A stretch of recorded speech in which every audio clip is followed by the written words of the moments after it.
दोस्तों, एक बार भगवान श्री राम के वंशज महाराज दिलीप महर्षि वशिष्ठ जी के पास आते हैं और उनसे पूछने लगते हैं, हे मुनिवर, कृपया आप मुझे मृकुला इसका रहस्य बताइए। मृगुनी ने ऐसा कौन सा कार्य किया जिससे उन्हें कम आयु वाली संतान हुई और फिर उसे दीर्घायु कैसे प्राप्त हुई? तब महर्षि वशिष्ठ जी कहते हैं, हे राजन, आपने उचित ही प्रश्न किया है। मैं आपको मार्कंडेय जी के जन्म का वृतांत सुनाता हूं। आप इसे ध्यान से सुनिए।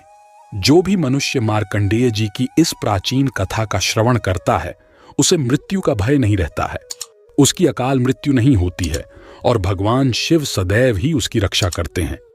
हे राजन, पूर्व काल की बात है। पृथ्वी लोक पर महामुनि मृकंडू अपनी भार्या मरुदव के साथ अपने आश्रम पर निवास कर रहे थे। अनेक वर्षों तक उन्हें कोई संतान नहीं हुई, तो उनकी पत्नी ने उनके सामने पुत्र प्राप्ति की इच्छा प्रकट की। अपनी पत्नी की इच्छा को पूर्ण करने के लिए मुनि मृकुला करने लगे। अनेक वर्षों तक तपस्या करने के पश्चात भगवान शंकर उन पर प्रसन्न हुए और उन्हें साक्षात दर्शन देकर कहने लगे, हे मुनिवर, मैं तुम्हारी भक्ति से अत्यंत प्रसन्न हूं। तुम अपनी इच्छा के अनुसार वरदान मांगो। तब मुनि मृकुला एक गुणवान एवं सर्वज्ञ पुत्र पाने की इच्छा रखते हो। भगवान शंकर के इस प्रकार से पूछने पर धर्मात्मा मक्कू ने कहा, हे जगदीश्वर, मैं गुणहीन पुत्र नहीं चाहता। उसकी आयु छोटी ही क्यों ना हो, किंतु वह गुणवान और सर्वज्ञ होना चाहिए। इसीलिए आप मुझे 16 वर्ष की आयु वाला गुणवान पुत्र ही प्रदान कीजिए। फिर भगवान शंकर बोले, हे मुनिवर, ठीक है, तो मैं तुम्हें यह वरदान देता हूं कि तुम्हें 16 वर्ष की आयु वाला एक पुत्र होगा जो परम धार्मिक, सर्वज्ञ, गुणवान, यशस्वी और ज्ञान का समुद्र होगा। वह तीनों लोकों में कीर्ति प्राप्त करेगा। इस प्रकार से वरदान देकर भगवान शंकर उस स्थान से अंतर्ध्यान हो गए। भगवान शंकर से वरदान पाकर मुनि मृकुला गए। फिर कुछ ही दिनों के बाद मुनि मृकुला का संस्कार किया। तदनंतर उन्होंने गर्भ के बालक में पुरुषत्व की वृद्धि के लिए एक शुभ दिन विधि के अनुसार अच्छे ढंग से पुंसवन संस्कार किया।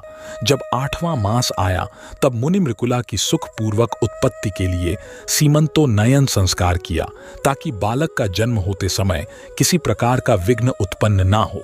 फिर बालक के जन्म का समय आने पर मरुदव के गर्भ से सूर्य के समान तेजस्वी पुत्र का जन्म हुआ।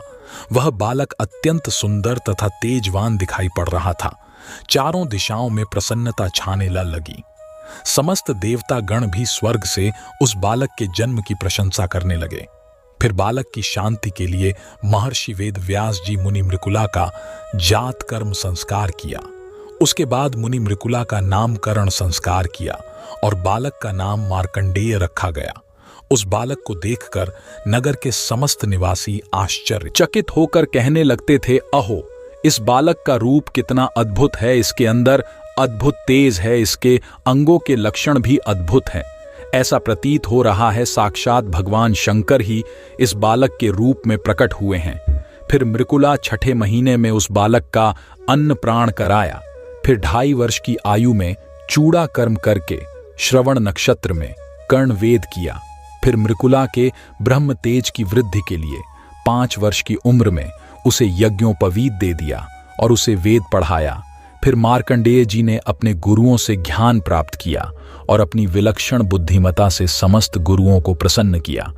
इस प्रकार से वर्ष बीतने लगे और जब मार्कंडेय जी का 16वां वर्ष प्रारंभ हुआ तो उनके पिता मृकुला छा गई। वे दुखी होकर विलाप करने लगे। अपने पिता को शोक करता हुआ देखकर मार्कंडेय अपने पिता से उनके शोक का कारण पूछा। तब मुनि मृकुला 16 वर्ष तक की ही आयु प्रदान की है। अब तुम्हारी 16 वर्ष की आयु की समाप्ति का समय निकट आ चुका है। उसके बाद तुम्हारी मृत्यु हो जाएगी। अपने पिता का यह कथन सुनकर मार्कंडेय कहा, हे पिताश्री, आप मेरे लिए कदापि शोक ना कीजिए।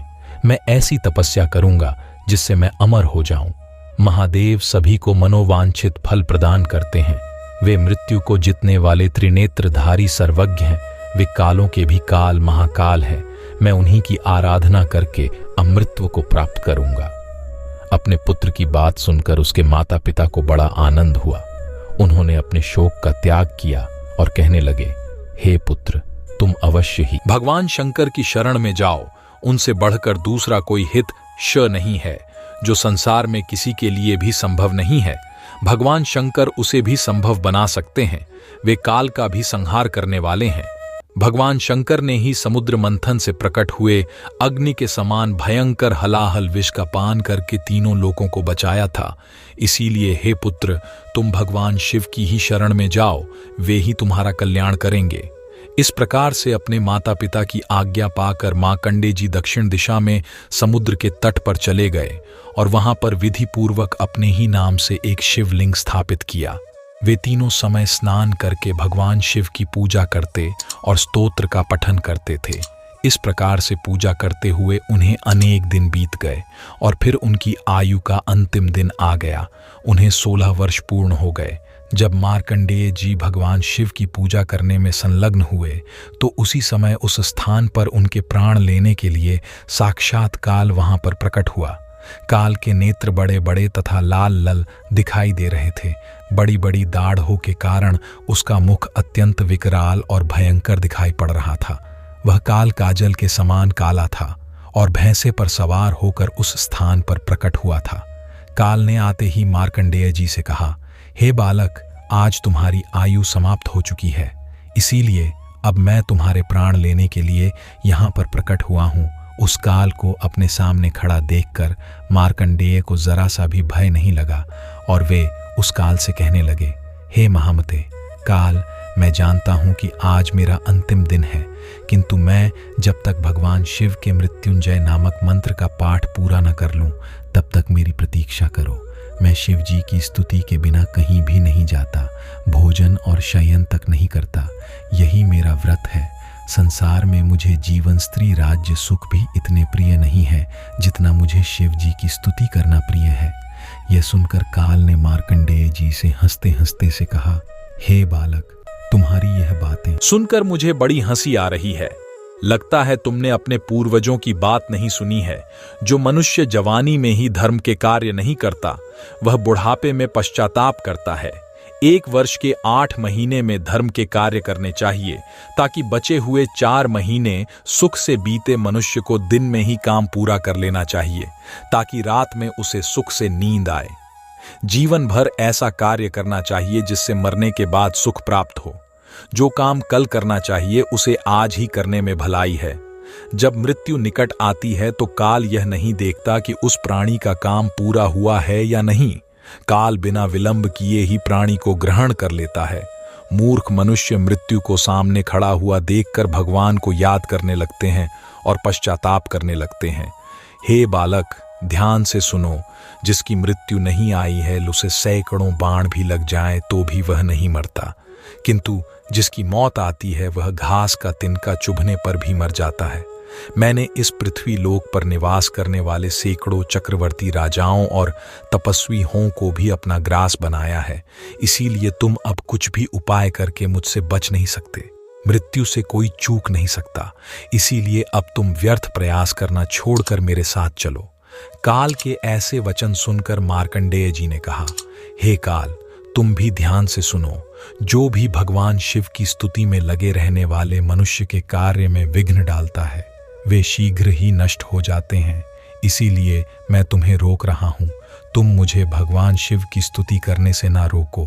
जिस प्रकार से सिपाहियों पर राजा शासन करता है, उसी प्रकार से शिव जी के भक्तों पर केवल उनका ही शासन चलता है। कोई उन्हें आदेश नहीं दे सकता। भगवान शिव के सेवक पर्वतों को भी विदीर्ण कर डालते हैं, समुद्रों को भी पी जाते हैं तथा पृथ्वी और अंतरिक्ष को भी हिला डालने में समर्थ होते हैं। इतना ही नहीं, वे ब्रह्मा और इंद्र को भी तिनके के समान समझते हैं। शिव जी के सेवकों के लिए कोई भी कार्य असंभव नहीं है। भगवान शिव के भक्तों पर मृत्यु, ब्रह्मा, यमराज, यमदूत तथा अन्य कोई भी देवता अपना प्रभुत्व स्थापित नहीं कर सकते। हे काल, क्या तुमने महान आशी मुनियों के वचन नहीं सुने हैं कि शिव जी के भक्तों पर कहीं पर भी आपत्ति नहीं आ सकती। सूर्य, ब्रह्मा, इंद्र आदि संपूर्ण देवता भी यदि शिव के भक्तों के विरुद्ध हो जाए तो वे उनका बाल भी बांका नहीं कर सकते।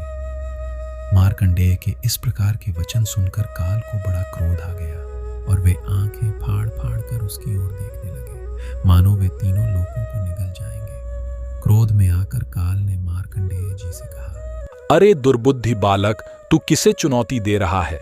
गंगा नदी में जितने बालू के कण नहीं हैं, उतने ब्राह्मणों का मैंने संहार कर डाला है। मैं अभी तुम्हें मेरा बल और पराक्रम दिखाता हूं। अभी तुम्हारे प्राणों को शरीर से अलग कर देता हूं।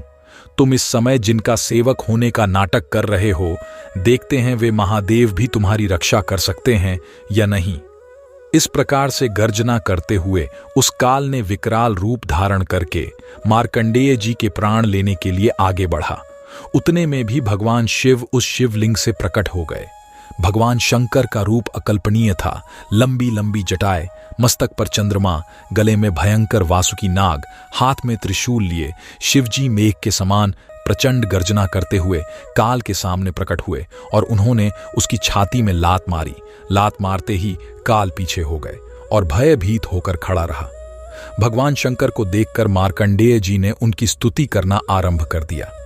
भगवान शिव के उस भयंकर रूप को देखकर काल भयभीत होकर भगवान शंकर से क्षमा याचना करने लगा और वहां से भाग खड़ा हुआ।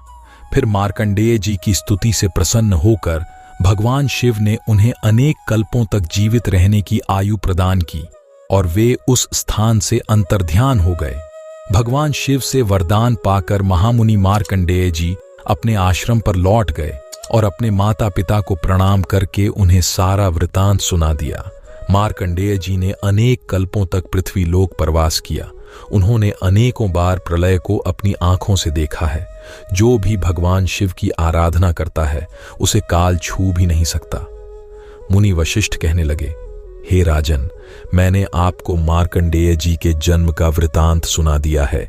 जो भी मनुष्य मार्कंडेय जी के जन्म की इस कथा को सुनता है उसके कोटि कोटि पाप भस्म हो जाते हैं और उसका मृत्यु का भय भी नष्ट हो जाता है। शिव जी उसकी सदैव रक्षा करते हैं। तो दोस्तों, इस प्रकार से मार्कंडेय जी ने शिवजी भक्ति करके मृत्यु को भी परास्त कर दिया। आपको यह कथा कैसी लगी कमेंट करके जरूर बताएं। जानकारी अच्छी लगी तो वीडियो को लाइक जरूर करें। कमेंट में हर हर महादेव जरूर लिखें। साथ ही चैनल को सब्सक्राइब करें। आप सभी का धन्यवाद।